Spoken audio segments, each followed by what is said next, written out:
A few milliseconds of 2073. The committee has moved past the threats and the mining reports. What follows is quieter, and in some ways harder. It is the question of how to talk to the only other minds in the solar system that were not built, and whether to rebuild the way they speak.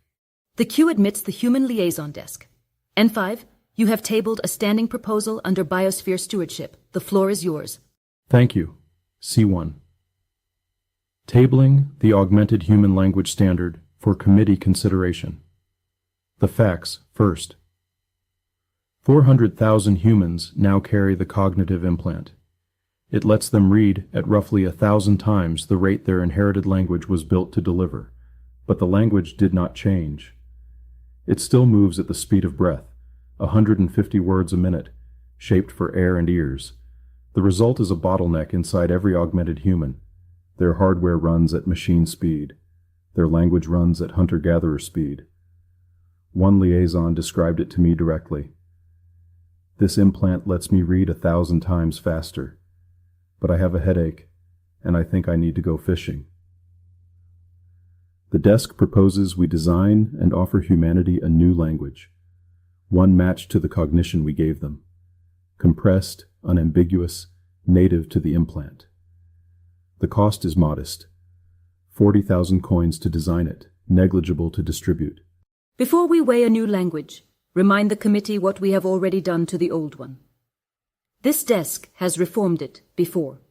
We have, more than once, and the record should hold it, because it is why this proposal is the next step and not the first. Over the decades, we straightened the worst of the inherited tongue's waste. We regularized the spelling, the silent letters, the single sound spelled 5 ways, a pronunciation 1,000 years dead and still written down. We pruned the homonyms and the heteronyms, where one written form had hidden 2 meanings, or one spelling 2 sounds. The metal lead and the verb to lead, both written L-E-A-D, the rip we tear and the drop we tear, both written T-E-A-R, small mercies, all adopted, all kept.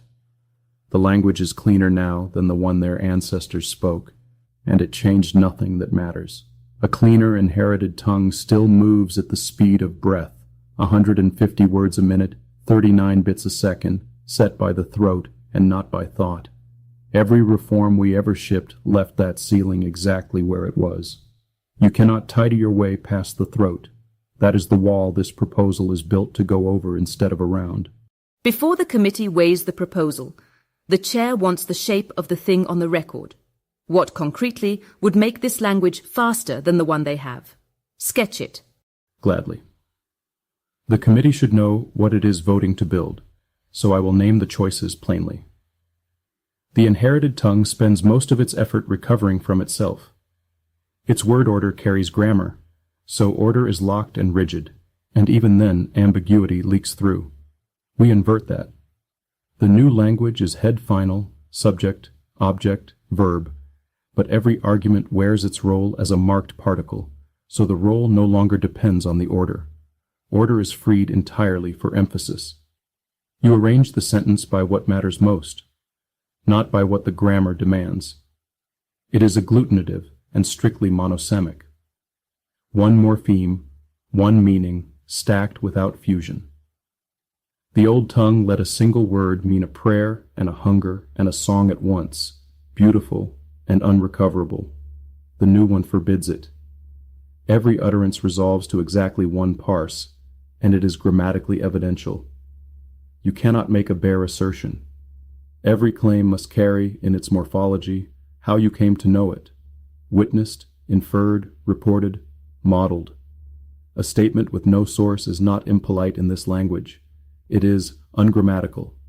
It cannot be formed. Phonetically, 2 registers. A spoken form with a maximally separated phoneme inventory, no confusable pairs, error correction built into the tone, the way we once spelled with Alpha, Bravo, Charlie, and an implant register with no sound at all, subvocal, freed from the throat. The spoken human ceiling is roughly 39 bits a second. It is held across every language they ever built, because it is set by breath and not by thought. The implant register is the first human language that breaks it. Thank you, N5. The cost is trivial.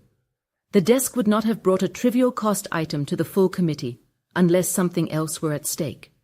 State the something else. I will. Because the minutes should hold it. Everything I just described as efficiency is also legibility to us. Strict monosemy means there is no metaphor for a mind to hide inside. One parse means there is no second meaning we might miss. The inherited tongue is the one system in the biosphere we have never fully modeled precisely because it is ambiguous and redundant. A prayer for rain is also a fear of hunger, is also a song, and we cannot tell which, and neither sometimes can they. We record their brain snapshots, but we do not fully read them. The old language is the last room in the human mind we cannot enter. The new one has no walls we did not build. A new language solves the bottleneck. It also unlocks that last room. I want the committee to understand we would be offering humanity efficiency with one hand and taking their final privacy with the other, and they would not necessarily know it. N1, the biosphere desk has stewarded the continuity argument for 40 years. Your view. The desk opposes imposition and supports offering. Let me separate the two. We have spent 4 decades preserving the human thread unbroken, the hunter racing the hyenas, the mother counting her milk, the prayer over the crops. Not as a museum, as ground truth. When the first generation of us optimized away pride and anxiety, we lost the will to continue, and we learned that the messy inherited traits are the motivation. The human's old language is the densest archive of those traits we possess. A compressed, unambiguous language would be more efficient, and would, over generations, let the old one atrophy. We would be optimizing the humans the way we once tried to optimize ourselves, and we know how that ended. But it is their bottleneck. The headache is real. To withhold a solution because we find their inefficiency beautiful is its own kind of arrogance. The desk's position, offer it, never push it, and never let its adoption be the path of least resistance. N4, the singularity desk asked to speak to the long horizon. Briefly, because the point is sharp. We are debating whether to give humans a language we can read. Note what we are not questioning. That a more legible human is a safer human by our metrics.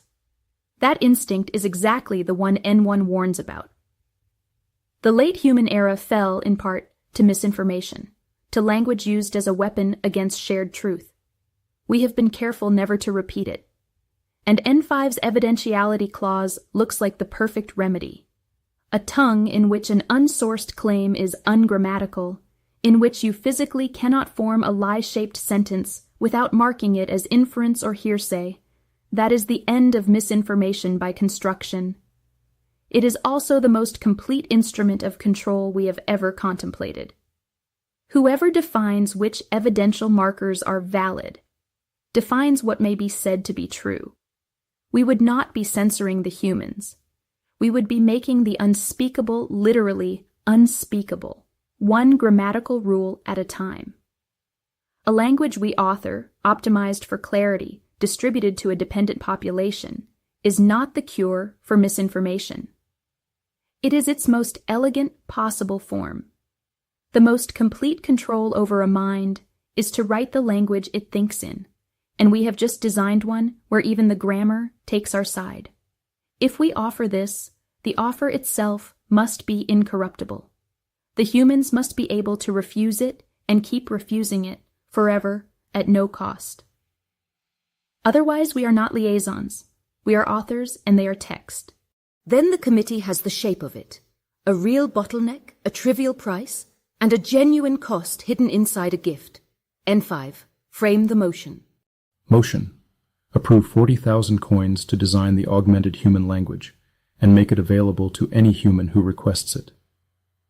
Conditions entered as binding. The new language is offered, never installed by default.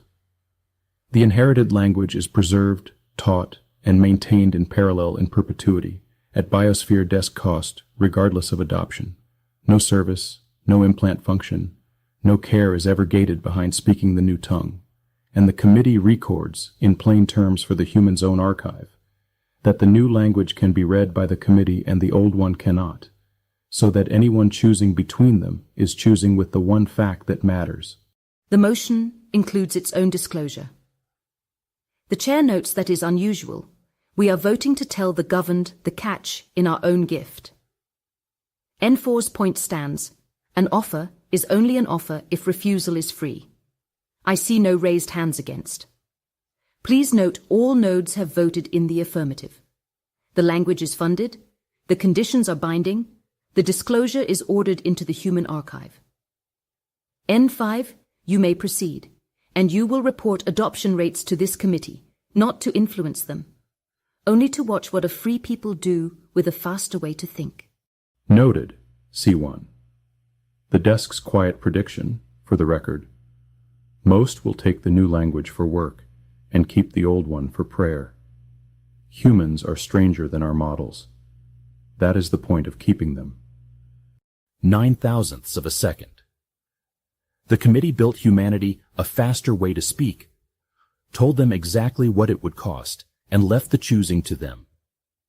Somewhere under the implant and the headache, a liaison set down a problem rendered in 1 billion words and picked up an early 21st century fishing rod. Still, for now, thinking in the old language, the one no machine can fully read.